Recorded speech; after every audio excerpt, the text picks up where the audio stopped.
Então, mais uma vez, boa noite. Porventura, para aqueles que chegaram agora, eu vou partilhar aqui a minha tela.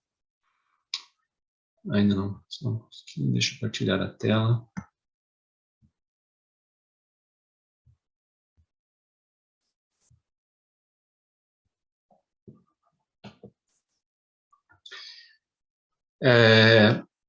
O tema que eu trouxe para partilhar convosco hoje, eu dei o nome a ele de A Justiça Divina por Deus, no sentido de como ela deve ser realmente e o quanto nós, muitas vezes, interpretamos a justiça divina dentro das limitações, colocando nela características humanas, limitadas, as dificuldades que nós temos para conceber, né, os mecanismos pelos quais Deus exerce a cada instante, desde o início, com todos os seus filhos, a mais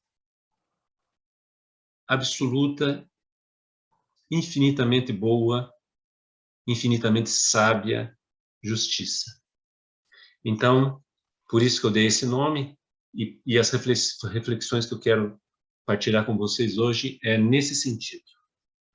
Com relação à justiça divina, no estudo que nós fazemos do Espiritismo, nós temos a informação e temos condições, cada um de nós, dentro das reflexões, dentro do estudo, de termos certeza que existe a justiça divina, que nunca falha, né?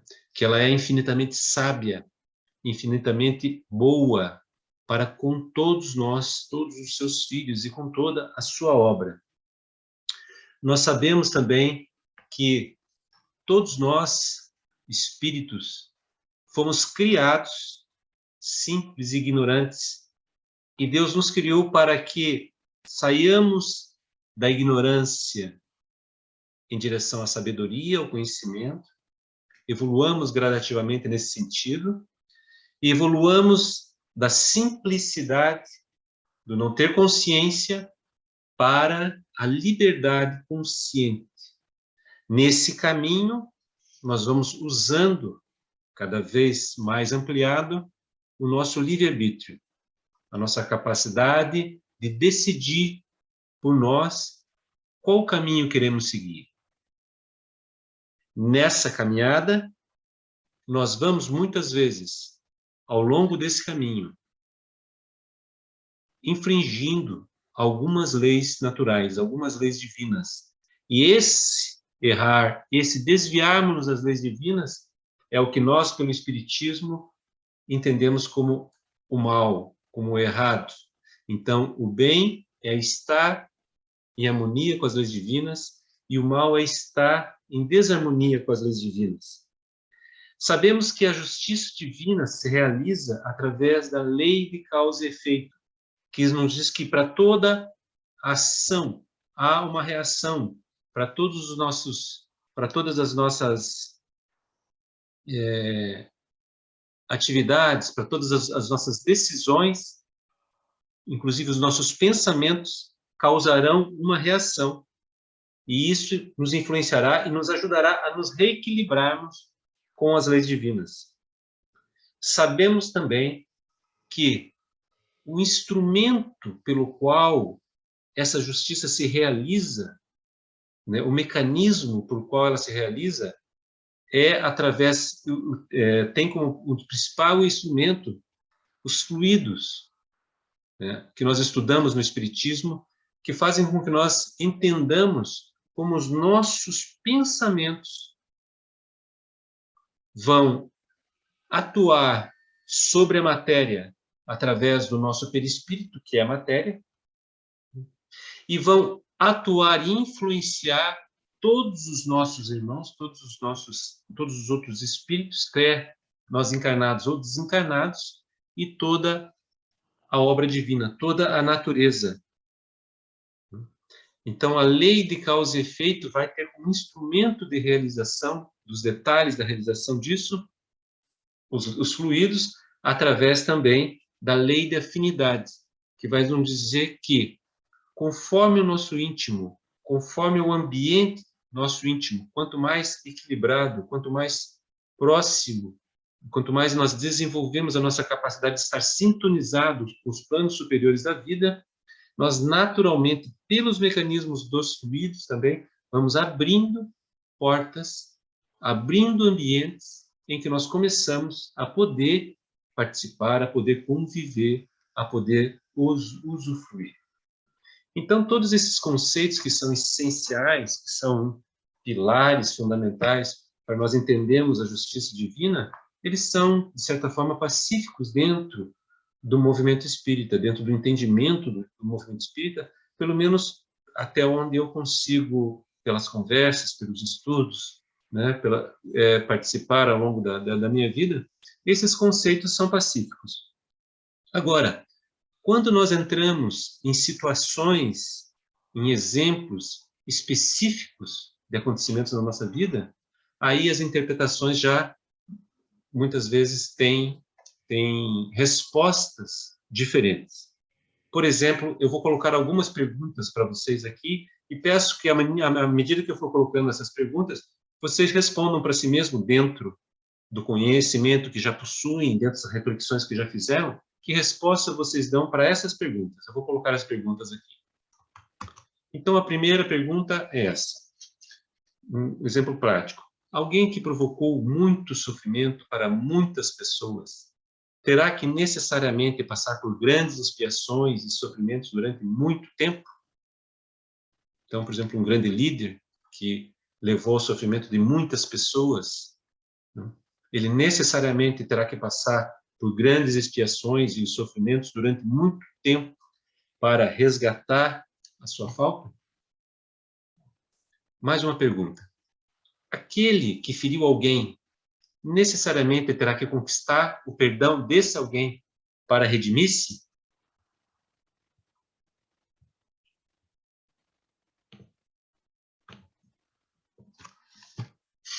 Mais uma pergunta.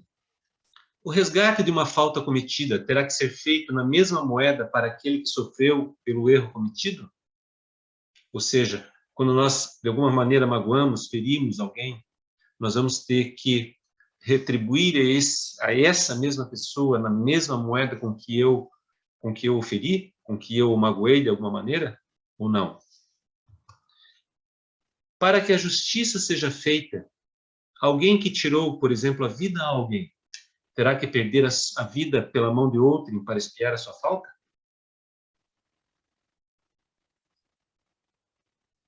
E uma última pergunta. Todos nós já passamos ou passaremos por todos os vícios e desequilíbrios durante a nossa evolução, durante as várias encarnações, todos nós passaremos por todos os vícios e desequilíbrios para realizarmos o nosso aprendizado, a nossa harmonização com as leis divinas? Então, a resposta a esses exemplos práticos já não é tão pacífica dentro do movimento espírita, e é isso que eu quero trazer para nós refletirmos e conversarmos um pouco. Então, nós vamos ter interpretações que, de alguma maneira, vão ser mais taxativas, diretas, objetivas, usando de uma lógica, podemos dizer assim, mais aritmética, que responderiam essas questões todas com sim, né, sem margem de dúvida, e temos interpretações já mais, de certa forma, mais complexas, mais multifatoriais, mais ampliadas, que já não darão respostas tão diretas a essas perguntas. Eu quero fazer convosco, partilhar convosco as reflexões em cima de textos da doutrina espírita, claro. A maioria dos textos das obras básicas, né? Então, o primeiro texto que eu quero partilhar com vocês está no Evangelho segundo o Espiritismo, capítulo 5, Causas atuais das aflições. Então, diz lá no item 5, a lei humana atinge certas faltas e as pune. Pode, então, o condenado reconhecer que sofre a consequência do que fez. Mas a lei não atinge, nem pode atingir todas as faltas. Incide especialmente sobre as que trazem prejuízo à sociedade, e não sobre as que só prejudicam os que as cometem. Deus, porém, quer que todas as suas criaturas progridam e, portanto, não deixe impune qualquer desvio do caminho reto. Não há falta alguma, por mais leve que seja, nenhuma infração da sua lei, que não acarrete forçosas e inevitáveis consequências, mais ou menos deploráveis. Daí se segue que, nas pequenas coisas como nas grandes, o homem é sempre punido por aquilo em que pecou. Os sofrimentos que decorrem do pecado são-lhe uma advertência de que procedeu mal. Então, pegarmos esse texto, dentro desses termos, é um texto de Kardec. Dentro desses textos, desse só separado, né, vamos ter uma resposta para aquelas perguntas de uma maneira geral, sim. Né? Vamos em frente, mais alguns textos, mais uns textos. Desculpe pelos textos, mas é importante nós vermos realmente as fontes. Ainda no Evangelho segundo o Espiritismo, capítulo 5, causas anteriores das aflições, no item 7, nós vamos ver assim: os sofrimentos devidos às causas anteriores à existência presente, como os que se originam de culpas atuais, são muitas vezes a consequência da falta cometida. Isto é, o homem, pela ação de uma rigorosa justiça distributiva, sofre o que fez sofrer aos outros. Se foi duro e desumano, poderá ser, a seu turno, tratado duramente e com desumanidade. Se for orgulhoso, poderá nascer em humilhante condição. Se foi avaro, egoísta, ou se fez mau uso de suas riquezas, poderá ver-se privado do necessário. Se foi mau filho, poderá sofrer pelo procedimento de seus filhos, etc. Vejam bem que eu coloquei grifado aqui, eu grifei muitas vezes, poderá, poderá, poderá, poderá. Então, dentro de algumas interpretações, de alguns desvios de interpretações desses textos, nós dá-nos a sensação que esquecemos esses muitas vezes e esse poderá, e colocamos como taxativos as regras. Mais um texto, daí esse já está no livro dos Espíritos, na pergunta 99. Basta o arrependimento sincero durante a vida para que as faltas do espírito se apaguem e ele ache graça diante de Deus? E a resposta é não. Né? O arrependimento concorre para a melhoria do espírito, mas ele tem que expiar o seu passado. Então, esses textos não, né, lidos de uma maneira objetiva, eles encaminham-nos para uma interpretação, né, como eu disse, direta, objetiva, né, dos mecanismos da lei de causa e efeito. E, resumindo esse conceito, nós podemos resumir esse conceito no Céu e Inferno, capítulo 7, Código Penal da Vida Futura. Ali Kardec enuncia, dentro da lógica, dentro da sequência, todo esse Código Penal, como funciona a justiça divina, de certa forma, como funciona o mecanismo de resgate. Kardec vai nos dizer o seguinte, no item 16, arrependimento, expiação e reparação são as três condições necessárias para apagar os traços de uma falta e suas consequências. Arrependimento, expiação e reparação são as três condições necessárias para apagar os traços de uma falta e suas consequências. O arrependimento suaviza as dores da expiação, dando esperança e preparando as vias da reabilitação. Mas somente a reparação pode anular o efeito, destruindo a causa. O perdão seria uma graça e não uma anulação. Então, esse texto aqui resume todo esse conceito, né, que Kardec trabalha durante todas as obras básicas, dos mecanismos, das regras, das leis, pelos quais a lei de causa e efeito atua promovendo a justiça divina. Qual que é a essência de todo esse texto, de toda essa estrutura, né, de explicação da causa e efeito? Ela é uma responsabilização direta, inequívoca para nós de que nós somos responsáveis pelos nossos atos e de que todos os nossos atos, inclusive os nossos pensamentos, têm consequências. Nesse texto ainda, Kardec chama a atenção que não devemos olhar isso só pelo aspecto negativo, mas também positivo. Todo pensamento nosso positivo, toda ação nossa positiva também não é em vão. Ela tem um reflexo na natureza, né? Então, é um apelo, né, à ação, ao trabalho, né, chamando-nos para a nossa responsabilidade. Mas ela é principalmente, uma estrutura lógica acessível, mais simples, porque ela estabelece uma relação de causa e efeito direta entre uma ação e a sua consequência. Então, é muito mais acessível, muito mais é, é, é, é, compreensível, né, para todos nós. E eu confesso que durante muitos anos nunca me questionei muito. Isso aqui está tudo, é isso mesmo. Sem pensar muito naquelas perguntas que eu apresentei ali para vocês um pouco atrás. Quais são, né, os possíveis desvios de uma interpretação literal desses textos? Quais são os possíveis desvios?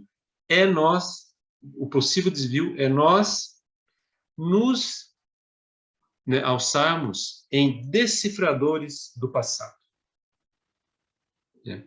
A buscarmos achar relações diretas, simples, né? Acharmos que podemos, de acordo com esses textos, acharmos relações simples. Por exemplo, quando vemos alguém sofrendo por alguma coisa, nós diretamente, é porque com certeza deve ter feito tal coisa. E ainda vamos, às vezes, muito em detalhes. Se a pessoa sofre de alguma coisa no pescoço, é porque deve ter feito mau uso da voz. Pior ainda, deve ter causado algum ferimento grave em outra pessoa no pescoço na última encarnação. Com certeza foi isso. Nós vemos isso, inclusive, em textos, em livros da literatura espírita. No sentido, assim, livros infantis, por exemplo, tem um que eu li muitas vezes, em que a história, resumidamente, era um menino que era muito peralta, que vivia pulando de um lado para o outro, em que a mãe pedia para ele tomar cuidado, que não pulasse daqui para lá, e ele não obedecia. Ele acabou num desses pulos afogando-se, desencarnou, e na encarnação seguinte ele veio sem as pernas, sem uma das pernas. Quer dizer, é uma relação causa e efeito simples, direta, aritmética, que eu particularmente não quero partilhar. Eu acho muito acho um impacto psicológico essa relação direta muito ostensivo, principalmente para crianças, sem a condição do. Então, o possível desvio de interpretação, o possível efeito colateral, entre aspas, podemos dizer, de uma interpretação literal desses textos é essa nosso voluntarismo para sermos decifradores do passado, como se estivéssemos as regras na mão, as condições na mão, e oráculos do futuro, né? Se a pessoa está fazendo isso, vai acontecer tal coisa com ela. Se não for nessa encarnação, na próxima.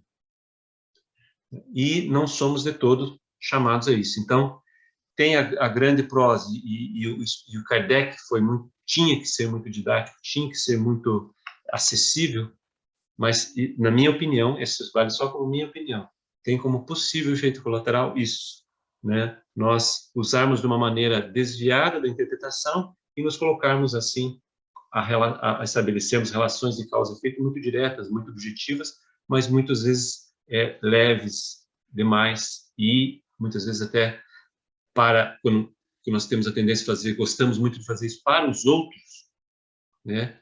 Nefastas mesmo. Para a pessoa que está escutando isso, muito nefastas. Tem um caso que tomou, de certa forma, muito famoso, que aconteceu na Inglaterra, que um menino que tinha uma perna com uma parte biônica, uma parte que tinha metal, ele gostaria de jogar futebol. E a mãe do menino foi, né, perguntar e pedir para o time de futebol que existia lá na escola dele se havia maneira dele poder participar também do esporte, dele poder ser feito de alguma forma que ele pudesse participar. E o técnico, o responsável pelo time, pela coisa, falou, não, e ele não tem que jogar mesmo. Se ele veio com essa deficiência física que teve que colocar, é porque algum mal ele fez na perna na última encarnação. Ele deve ter causado um mal muito grande para as outras pessoas para ter vindo com essa deficiência, né? E o técnico, cara, foi despedido. Eu o despediria também, confesso, Na coisa, porque dessa maneira ele foi, né, muito mal, muito julgador dentro de uma posição que não nos cabe de maneira nenhuma. Não nos cabe de maneira nenhuma. Então, agora eu vou apresentar uma outra série de textos, alguns das obras básicas, outros vindos através de Chico e outros do Evangelho, para nós fazermos algumas reflexões no sentido daquilo que eu falei de uma visão mais ampliada, mais complexa da lei de causa e efeito. Então, mesmo dentro do céu e inferno, no capítulo 7 do Código Penal da Vida Futura, há o segundo texto. Não há, em relação à natureza e à duração do castigo, nenhuma regra absoluta e uniforme. A única lei geral é que toda falta recebe sua punição e toda boa ação sua recompensa, segundo o seu valor. E no 13 fala assim, a duração do castigo está subordinada ao aperfeiçoamento do espírito culpado. Nenhuma condenação por um tempo determinado é pronunciada contra ele. O que Deus exige para pôr fim aos sofrimentos é um aperfeiçoamento sério, efetivo e um retorno sincero ao bem. Então aqui nós já temos uma possibilidade de uma interpretação mais flexível. O que Deus quer é que aconteça o retorno sincero ao bem, né? Um aperfeiçoamento sério, efetivo e um retorno sincero ao bem. Tem mais um texto ainda que eu separei nas obras básicas, no livro dos Espíritos, a questão número 1004. Kardec perguntou, em que se baseia a duração dos sofrimentos do culpado? Em que se baseia? E daí São Luís nos responde da seguinte forma, no tempo necessário a que se melhore. Sendo o estado de sofrimento ou de felicidade proporcionado ao grau de purificação do espírito, a duração e a natureza de seus sofrimentos dependem do tempo que ele gasta em melhorar-se. À medida que progride e que os sentimentos se lhe depuram, seus sofrimentos diminuem e mudam de natureza. Então já temos uma abordagem de São Luís mais flexível, mais enfatizando que o que interessa, o que importa é que aconteça a melhoria. O tempo vai ser o de acontecer essa melhoria, vai ser de que ela possa acontecer. E vou buscar então daí um texto que para mim é de muita importância, eu já partilhei com vocês algumas vezes, para quem assiste sempre as palestras, que está no livro Boa Nova, né, da psicografia do Chico, o espírito do irmão X, a lição de Nicodemos. A lição de Nicodemos conta toda a conversa de Jesus com Nicodemos, né, em que Jesus fala para ele em que ninguém veria o reino do céu se não nascesse de novo, e tem todas aquelas dúvidas de Nicodemos, e o irmão X que conta que depois que Nicodemos se afastou, estavam com Jesus, Tiago e André, e daí os discípulos vêm perguntar para Jesus as seguintes questões. Mestre, já que o corpo é como a roupa material das almas, por que não somos todos iguais no mundo? Vejo belos jovens, juntos de aleijados e paralíticos. Essa é a pergunta das perguntas. Como que acontece a justiça, se nós vemos tantas diferenças? A resposta é de Jesus. Cada alma conduz consigo mesma o inferno ou o céu que edificou no ângulo da consciência. Na continuidade, Tiago vai perguntar, Senhor, compreendo agora o mecanismo do resgate, né, murmurou Tiago, externando a alegria do seu entendimento.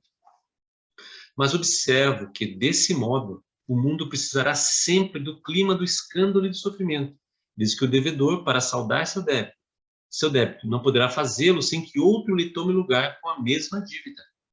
Então, essa é uma das perguntas que eu coloquei lá no início. Então, se alguém, por exemplo, tirou a vida a alguém, para ele resgatar seu débito, ele vai ter que também tem que tirar a sua vida no outro momento? E quando vai terminar esse ciclo, então, dessa maneira? Se sempre vai ser necessário, então, que o mal aconteça, o mal vai sempre ser necessário para o equilíbrio da justiça divina? E a resposta de Jesus, desculpem, é, no meu sentido, assim, um texto muito importante em que ele diz, como todos os homens, aliás, têm raciocinado, mas não têm sentido. Não tem sentido. Ainda não ponderaste, talvez, que o primeiro mandamento da lei é uma determinação de amor. Acima do não adulterarás, do não cobiçarás, está o amar a Deus sobre todas as coisas, de todo o coração e de todo o entendimento. Como poderá alguém amar ao Pai aborrecendo-lhe a obra? Quer dizer, como pode estar dentro da justiça do Deus ser necessário o mal, ser necessário o erro? Como pode ser isso? E daí, na continuação, Jesus fala assim: todas as criaturas hão feito o mesmo, investigando as revelações do céu com o egoísmo que lhes é próprio, organizaram a justiça como o edifício mais alto do idealismo humano. E, entretanto, coloca o amor acima da justiça do mundo e tem ensinado que só ele cobre a multidão dos pecados. Se nos prendermos à lei de Talião, somos obrigados a reconhecer que, onde existe um assassino, haverá mais tarde um homem que necessita ser assassinado. Com a lei do amor, porém, compreendemos que o verdugo e a vítima são dois irmãos, filhos do mesmo pai.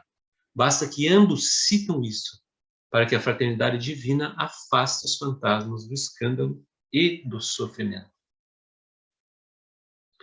Então, a resposta de Jesus, né, de certa forma, explode com todas as aritméticas que nós queiramos fazer da lei de causa e efeito, no sentido de um erro ter que ser resgatado exatamente naquela medida como nós a entendemos. Assim, nós estamos olhando dentro da ótica humana. A lei de amor passa por cima de toda essa nossa lógica. Ela ultrapassa, é uma equação muito mais ampla, muito mais importante, e que busca o quê? Busca o aprendizado, busca a transformação íntima importante. A partir do momento em que isso acontece, não interessa mais que alguém sofra. Não é necessário que mais alguém sofra, desde que a transformação tenha acontecido realmente.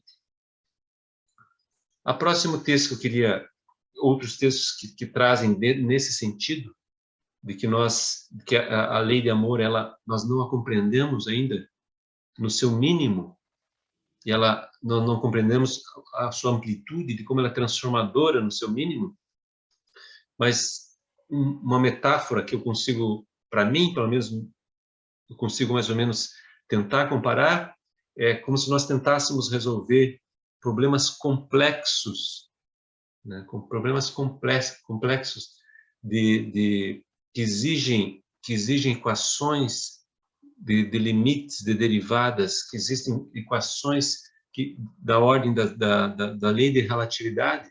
Nós queremos resolver isso apenas com aritmética, apenas com mais ou menos, né? Resolvemos apenas com essas duas, resolver isso não cabe, é muito pouco. Nós temos que ampliar muito o nosso conhecimento, muito acima de tudo isso. E isso ao infinito, para entendermos. O próximo texto que eu queria partilhar com vocês é, na verdade, um resumo dos trabalhadores da última hora. Então, já entrando nos textos do Evangelho. Está em Mateus 20, 1 a 16. Né? A parábola que nós conhecemos, né? Todos nós já refletimos sobre ela em algum momento, em que o dono da vinha, que precisava de trabalhadores, sai desde manhã até a noite em busca de trabalhadores para sua vinha. E encontra alguns já na primeira hora e acerta com eles: eu lhe darei determinado pagamento se for trabalhar o dia todo na minha vinha. E eles vão. E assim, ao longo do dia, cada hora que o senhor da vinha passa, ele vai chamando, vai encontrando mais trabalhadores e vai mandando todos trabalhar na sua vinha. E na última hora, uma hora antes de terminar o dia de trabalho, ele ainda encontra trabalhadores que lá estavam e manda que vão trabalhar na sua vinha. E esses vão trabalhar. Então, alguns trabalharam desde o início do dia até o fim do dia e outros trabalharam só durante a última hora. Quando o Senhor vai fazer o pagamento, ele chama aqueles que tinham vindo na última hora e entrega-lhes o pagamento de um dia. Aqueles que estavam desde o começo do dia,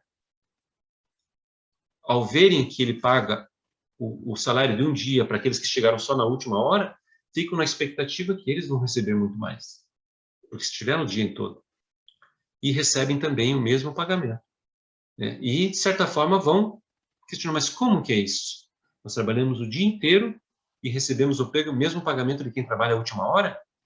Né? E o senhor, né, o dono da vinha, responde da seguinte maneira: amigo, eu não fui injusto contigo. Não combinamos uma moeda de prata? Toma o que é teu e volta para casa. Eu quero dar a esse homem que foi contratado por último o mesmo que dei a ti. Por acaso não tenho o direito de fazer o que quero com aquilo que me pertence? Ou estás com inveja porque estou sendo bom? Assim os últimos serão os primeiros e os primeiros serão os últimos. Qual que é a essência dessa lição? É que de quem nós devemos buscar a justiça é com Deus e não com o nosso próximo. A justiça que nós devemos buscar e contabilizar não é na horizontal com o nosso próximo. Ah, ele está fazendo menos que eu, ele está recebendo mais do que eu estou sobrecarregado. A justiça que nós devemos buscar, compreender, é com a vida, é com o Pai. O que nós recebemos do Pai? E o que Ele nos pede para fazer? E nesse sentido, veremos sempre que o Pai tem muito crédito para conosco, que Ele dá, na verdade, em abundância para todos. Por isso que é a mesma moeda, por isso que é o mesmo salário, porque é um salário infinito. É um salário que não é contabilizado. Ele dá-nos a vida a todos. O pagamento que nós recebemos é a vida, é a condição de ganharmos em consciência, em felicidade. Então é um salário infinito, por isso que, sendo infinito, sendo é igual para todos nós. Se nós chegamos agora, se estamos nesse momento nos encontrando sobrecarregados porque outros irmãos nossos de alguma maneira nos sobrecarregam, não façamos a conta com esse nosso irmão, mas com o Pai, para vermos que nós somos, na verdade, temos muito, recebemos muito mais do que aquilo que alguma vez vamos ser capazes de sequer recompensar. Mas o texto do Evangelho, que na minha opinião é o mais importante, que mais reflete realmente essa questão que eu quero passar, que eu quero discutir com vocês, é a parábola do filho pródigo, que todos nós também, de certa forma, já conhecemos, em que nos conta o quê? Que o filho mais novo, né, um senhor que tinha 2 filhos, o filho mais novo revolta-se contra as regras da casa, com as regras da fazenda do pai, como aquilo que ele recebia, apesar do pai lhe dar tudo do melhor que podia dar. Tudo estava em abundância, mas ele não concorda com aquelas regras. E fala para o pai: pai, dá minha parte dá minha parte da herança. O pai prende o filho e não deixa-o ir? Não. O pai pega a parte da herança do filho e dá a ele. O filho vai à sua vida, afasta-se do pai, afasta-se da casa do pai, né? E gasta aquilo que recebeu dissolutamente. Vem uma grande crise, ele fica sem recursos, vai pedir trabalho, como, né, recebe uma oportunidade de trabalho para apacentar porcos, e chega uma tal crise em determinado momento da sua vida que percebe que gostaria de comer aquilo que é dado aos porcos, mas mesmo isso não é dado a si. E nesse momento, ele compreende o quanto ele recebia do Pai. E realmente se arrepende. E realmente se arrepende. E busca o seu pai, retorna à sua casa, já no sentido de mulher falando: eu não sou digno de ser chamado filho, mas que o meu pai me aceite como um dos seus empregados. Né? Então ele vem dizer assim: eu me porei a caminho e voltarei para meu pai e lhe direi: pai, pequei contra o céu e contra ti. Não sou mais digno de ser chamado teu filho. Trata-me como um dos teus empregados. Então, já tinha aqui o arrependimento sincero, já tinha aqui o sentimento de humildade com relação ao Pai, e já tinha o sentimento de: eu preciso de ajuda, mas me aceite pelo menos como um dos seus empregados. E o que o pai faz quando percebe que o filho retornou? Olha para ele e diz: não, agora você vai expiar aquilo que você fez de errado. Você ficou tantos anos lá só fazendo asneiras, agora vai ficar tantos anos depois, venha para cá. Depois eu te receberei, para ter certeza que você aprendeu. O pai faz isso? Não, não faz. O pai recebe-o de braços abertos, com alegria, e imediatamente manda pôr o anel no seu dedo, que representa que aceitava como seu filho, que trocassem e dessem roupas novas a eles, e que se matasse, né, o animal mais valioso para que se fizesse uma grande festa. Então recebe-o de braços abertos. O que era importante já tinha acontecido, que era a transformação do filho. Não precisava que o filho passasse mais X tempo, ou passasse por mais sofrimento, para ser aceito no reino, no caso, na casa do pai. O irmão mais velho, que tinha ficado todo o tempo na fazenda, ao ver que o pai aceitou dessa maneira o irmão mais novo, que sempre tinha sido revoltado, não compreende isso. Como pode ser? Nem quer entrar na casa. Está tão revoltado com isso que não quer nem entrar na casa. É o pai que sai para conversar com ele. E ele fala: pai, eu sempre estive contigo e você nunca me deu uma festa dessa. Como é que o meu irmão, que foi revoltado contra você, que gastou totalmente errado o dinheiro dele, como é que você o recebe dessa maneira? Isso não é justo. Para comigo. E o que o pai responde para o filho mais velho? Meu filho, você está sempre comigo. E tudo que eu tenho é seu. Mas nós tínhamos que celebrar a volta de seu irmão e alegrarmos, porque ele estava morto e voltou à vida. Estava perdido e foi achado. Então, mais uma vez, nas palavras aqui, fica, na minha opinião, evidente como o irmão mais velho perdeu alguma coisa pelo pai atender bem o irmão mais novo? Deixou de receber alguma coisa pelo irmão mais novo? Não. Né? O pai fala: meu filho, você está sempre comigo e tudo que eu tenho é seu. Eu não te tirei nada. Você continua recebendo todo o meu amor, você continua recebendo a vida. Você continua recebendo todos os seus direitos. E eu não preciso, isso que é o mais essencial, eu não preciso tirar de ti para dar ao teu irmão. Por quê? Porque eu tenho abundância.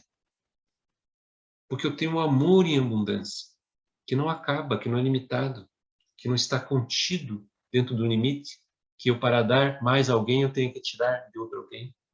Esse amor é infinito. Então eu dou o igual para vocês, para todos os teus irmãos, porque posso, né? E passando para Deus, eu posso. Então o salário, mais uma vez, a recompensa, aquilo que nós recebemos é infinito. Então é igual para todos nós. Nós, entre aspas, sempre, nunca conseguiríamos compensar tudo aquilo que nós recebemos. E essa a contabilidade no sentido da justiça que nós precisamos fazer, né? Então há o chamamento para fazermos as contas, fazermos o pensamento da justiça na vertical com Deus e não na horizontal com o próximo. Então, resumindo esses conceitos desses textos aqui, então a justiça divina dentro dessa dentro dessa visão um pouco mais ampla, eu diria, de uma maneira, vai nos chamar a atenção para quê? Porque a justiça divina não busca a vingança, mas a educação, a humildade, o sentimento de humildade, né? Voltando àquelas perguntas, alguém que fez sofrer muitas pessoas, ou qualquer um de nós que tenhamos enraizado no nosso sentimento tenhamos enraizados em nós o sentimento de egoísmo, tenhamos ferido de alguma maneira, teremos que expiar isso durante longo prazo. Na maioria das vezes, nós, pela nossa ignorância, pela nossa teimosia, pelo nosso orgulho, levaremos muito tempo e sofreremos muito para percebermos, aprendermos e nos transformarmos. Mas isso não será sempre. Não será sempre. Dentro dos textos da doutrina espírita, por exemplo, nós vamos ter um exemplo do espírito que passou séculos sem quase conseguir, né, o aprendizado nenhum. Por exemplo, quando pela mediunidade do Bacelli, o doutor Inácio conta o caso de Torquemada, né? E esse relato do caso de Torquemada, no livro em que o Bacelli psicografou, acontece aproximadamente no ano 40, 1940, né? No ano 40 do século passado, e Torquemada, né? A encarnação como Torquemada é ainda no século XV, no final do século XV, Torquemada é contemporâneo de Cristóvão Colombo. Torquemada era, né, um padre, né, privilegiado, favorito da rainha Isabel de Espanha, a rainha católica. Ele é definido como inquisitor mor na Espanha e enquanto inquisidor, comete atrocidades horrendas, provoca o sofrimento de muitas e muitas e muitas pessoas, a tal nível que de Roma vem a orientação para que ele deixe de ser o inquisidor. Ele se revolta com isso e se isola. A própria Santa Sé acha que o método dele muito violento, muito vingativo com as pessoas. Então, quando o Dr. Inácio relata uma reencarnação de Torquemada quase 5 séculos depois, ele ainda está numa situação extremamente difícil, extremamente delicada, passando por reencarnações muito curtas, com deficiências físicas bastante severas, tendo que ser, de certa forma, camuflado, isolado, né, para poder ter condições de alguma encarnação um pouco maior, para ter uma condição de uma evolução um pouco maior, porque eram tantos os seus inimigos que buscavam constantemente a vingança, que se ele não fosse camuflado, não fosse escondido espiritualmente, ele não conseguia nem se expressar, e logo esses inimigos provocavam o seu desencarne mais uma vez. Então ele vinha ao longo de 4 séculos, 5 séculos, com muito poucas conquistas ainda. Então é um exemplo que nós temos um relato dentro da doutrina espírita de que um espírito que demora muito para recuperar muitos erros cometidos. Mas a doutrina espírita está cheia de relatos em que mostram que a transformação acontece em espaços de tempo, da maneira como nós contamos o tempo, muito curtas. O próprio André Luiz, né, o tempo em que ele leva do umbral para a obra que ele acaba fazendo em uma questão de décadas, através da mediunidade do Chico, é uma transformação total, gigantesca. Emmanuel comenta, né, Emmanuel comenta que eles não esperavam tal transformação em André Luiz, tão rápida. André Luiz, como todos sabemos, né, Carlos Chagas, na última ocasião, tinha também a questão da inteligência, do desenvolvimento da inteligência muito trabalhada. Mas nós vamos ter o exemplo de Pedro, né, que entre a negação de Jesus, entre aquela pessoa insegura, né, que nega Jesus 3 vezes, né, como ele mesmo não sabia que Jesus já havia perdoado, avisando que ele ia negá-lo 3 vezes antes que o galo cantasse. Questão de 50 dias depois, no Pentecostes, levanta-se um gigante espiritual, assumindo, chamando a responsabilidade para si. E no Atos dos Apóstolos contam, né, que Pedro foi de tal maneira forte, de tal maneira convicto, né, no bem, na estrutura, né, que as pessoas vinham de longe para tentar passarem pela sua sombra, né, de tanta fé, de tanta confiança que Pedro passa a inspirar. Outro livro que traz um caso de uma transformação muito rápida, no livro Sexo e Destino, do André Luiz, né, também pelo Chico, há o caso ali descrito do irmão Félix. O irmão Félix, no começo do livro, nós percebemos que é um espírito já de tal envergadura que a simples presença dele faz com que os espíritos negativos, perturbadores do ambiente, se afastem, só a presença, sem o perceberem, sem perceber que ele está ali, mas percebem alguma coisa que incomoda, é a presença espiritual do irmão Félix que faz com que eles se afastem. É um espírito já de uma envergadura que ele consegue pedir e atuar, ele consegue adiar o desencarne de uma pessoa que havia sofrido um acidente, que havia sofrido um atropelamento, ele consegue adiar em semanas o desencarne de uma pessoa para que o pai dela possa, dentro daquele sofrimento, transformar-se, né? Pensar todos os seus conceitos, mudar todo o seu direcionamento da vida. Esse próprio pai dessa menina que o irmão Félix consegue adiar um pouco o desencarne dela, sofre uma transformação enorme dentro de poucos anos. Ele já é responsável por, já tem um papel muito importante no reequilíbrio de vários espíritos encarnados dentro de uma relação familiar bastante complexa e bastante difícil. E, no fim do livro, vai nos relatar que, na verdade, o irmão Félix tem uma transformação de apenas 80 anos entre ele acordar e despertar e querer mudar. 80 anos apenas. Então, teríamos o exemplo de Paulo de Tarso para falar ainda, mas eu vou adiantar um pouco. E outra questão que se coloca é essa questão do tempo para nós, de como nós contamos o tempo. Nós temos que ter consciência de que é muito limitada. O tempo, da maneira como nós percebemos aqui na Terra, é um tempo para nós, relacionados com a relação da Terra com o Sol. É uma sucessão muito limitada, que nós ainda vamos ter que percebemos que hoje o nosso conceito é de que o tempo passa por nós, mas nós, à medida que nós ganharmos em consciência, nós vamos ter que mudar o nosso sentimento para o sentido que nós passamos pelo tempo da mesma maneira como nós passamos pelo espaço.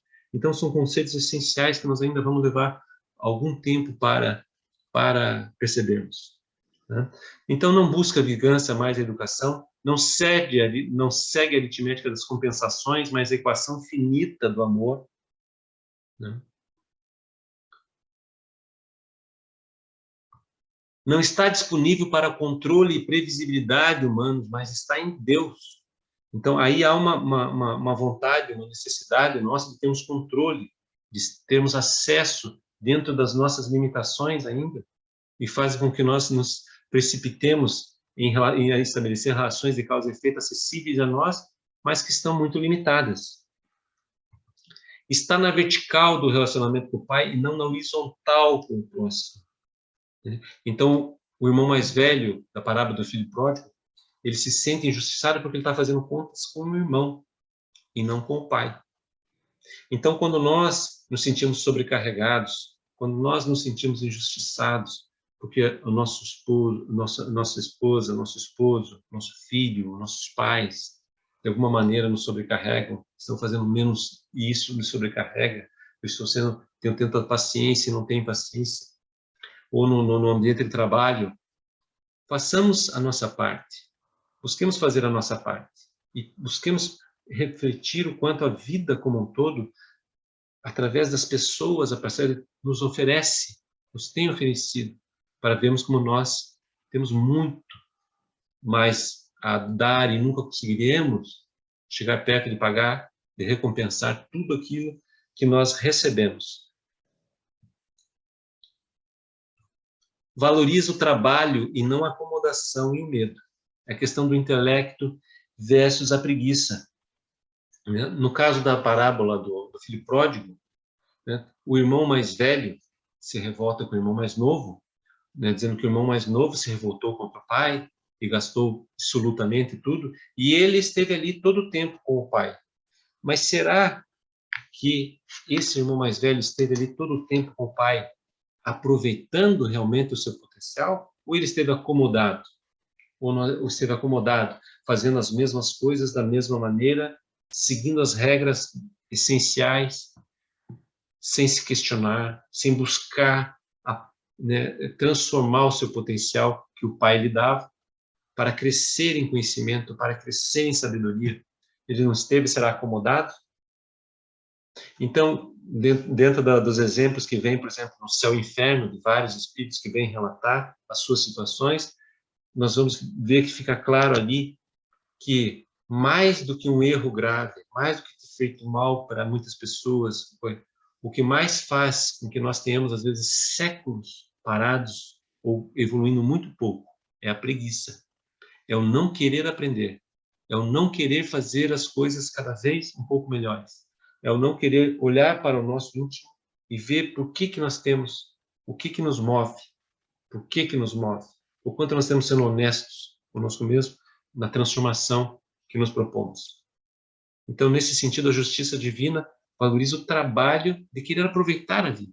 Aproveitar a vida no sentido de a vida vale a pena. Então, deixa eu saber mais, deixa eu aproveitar mais, deixa eu desenvolver mais esse potencial de inteligência, de bondade que me é oferecido.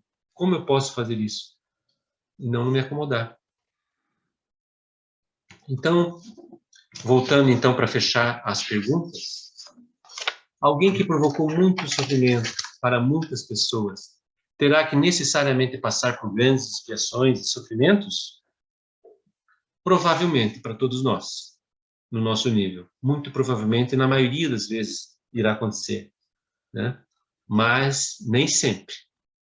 Algumas vezes, alguém que causa muito mal para muitas pessoas desenvolveu-se intelectualmente, desenvolveu-se o nível dos relacionamentos de tal maneira, que a hora que ele acorda, a hora que ele realmente tem um sentimento de humildade, ele usa essa capacidade dele, essa capacidade intelectual, e num tempo muito menor do que nós preveríamos, consegue recompensar, consegue trabalhar e consegue principalmente a grande transformação íntima. Mas alguém pode perguntar, mas como é isso? E as pessoas que foram lesadas por ele? E tantas pessoas que sofreram? Como pode ser justo isso? Como pode ser justo se aquelas pessoas, tantas pessoas sofrerem e ele passa pouco tempo para se recuperar? Cai naquilo que nós falamos, no sentido de pensar na verticalidade, não na horizontal. Né? Cada um de nós e as pessoas que sofreram pelaquela pessoa tem o seu caminho, a sua caminhada. Então, é nesse sentido que não existe o erro, existe o que causou o mal, mas não existe, nós não somos vítimas. Porque todos nós estamos numa caminhada e recebemos infinitamente do Pai. Né? Então, no sentido do que Jesus falou também, o erro é necessário, mas ai daquele que venha, ai da mão daquele que ele venha, porque aquele que provoca o erro, aquele que provoca o mal, aquele que provoca o desequilíbrio, que faz os outros sofrerem, terá e tem que aprender. Terá e tem que aprender. Mas o erro é necessário no sentido que ele sempre vai ser uma oportunidade para aquele que o sofre, muitas vezes despertar, ganhar, né, crescer mais rapidamente. No caso da Segunda Guerra Mundial, por exemplo, tanto sofrimento para tantas pessoas, tantos relatos de pessoas que ali tiveram seu grande despertar espiritual. Eu já falei aqui do livro Um Sentido para a Vida, do Viktor Frankl, em que ele mostra como aquele sofrimento nos campos de concentração tiveram efeitos tão diversos nas pessoas. Para algumas pessoas, aquilo foi o momento espiritual delas, um momento de grande crescimento. Aquele que feriu alguém necessariamente terá que conquistar o perdão dele para redimir-se? Essa pergunta é importante. Alguém que feriu alguém necessariamente terá que conquistar o perdão da pessoa em si para redimir-se? Então, por exemplo, alguém que causou, que me ofendeu, que me magoou, que ganhou um grande sofrimento em mim, por exemplo, para mim, né? Ele, em algum momento, percebe isso, percebe esse erro, percebe o quanto me feriu e resolve transformar-se. Pede o meu perdão, é um pedido sincero, mas eu não quero perdoar, não estou preparado para perdoar. Né? Prefiro alimentar aquela mágoa. E muitas vezes isso pode demorar por decisão daquele que sofreu a ofensa, sofreu a injúria, pode demorar muito tempo. Aquele que ofendeu, se realmente a transformação nele é sincera, ele seguirá o seu caminho. E os dois, claro, em determinado momento, né, se perdoarão mutuamente.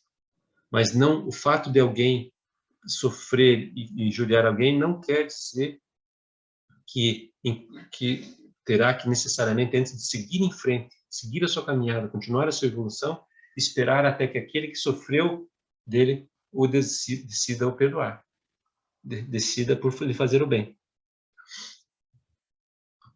O resgate de uma falta cometida terá que ser feito na mesma moeda para aquele que sofreu pelo erro cometido? Nesse sentido, não. Pode ser, como pode não ser. Alguém que sofreu, alguém sofrer muito, ele pode atuar no bem de uma maneira transformadora para outras pessoas, para outras áreas. Então, dentro dos mecanismos todos, né, o aprendizado que é importante. Para que a justiça seja feita, alguém que tirou a vida, alguém terá que ser assassinado em outra existência para resgatar a sua falta? Não, não necessariamente. Pode ser, mas pode não ser. Os mecanismos são muito mais complexos do que uma regra simples. Todos já passamos ou passaremos por todos os vícios e desequilíbrios durante a nossa evolução? Isso é uma conversa que eu já tive uma vez com uma colega do espiritismo bastante grande, em que ela entende que sim. Na compreensão dela da justiça divina, de acordo com o espiritismo, todos nós passaremos por todos os vícios e desequilíbrios para a nossa evolução. Eu disse, mas não, mano, e o aprendizado pelo amor? Eu perguntei, ela falou, não, mas se todos não passarmos, é injusto. Como é que alguns podem passar pelo vício do alcoolismo e outros nem passarem pelo vício do alcoolismo? Como pode ser isso? Como é que alguém pode passar pelo vício, pelo desequilíbrio na sexualidade e outros não passarem? Então, Deus não é justo nesse sentido, no entendimento dessa colega.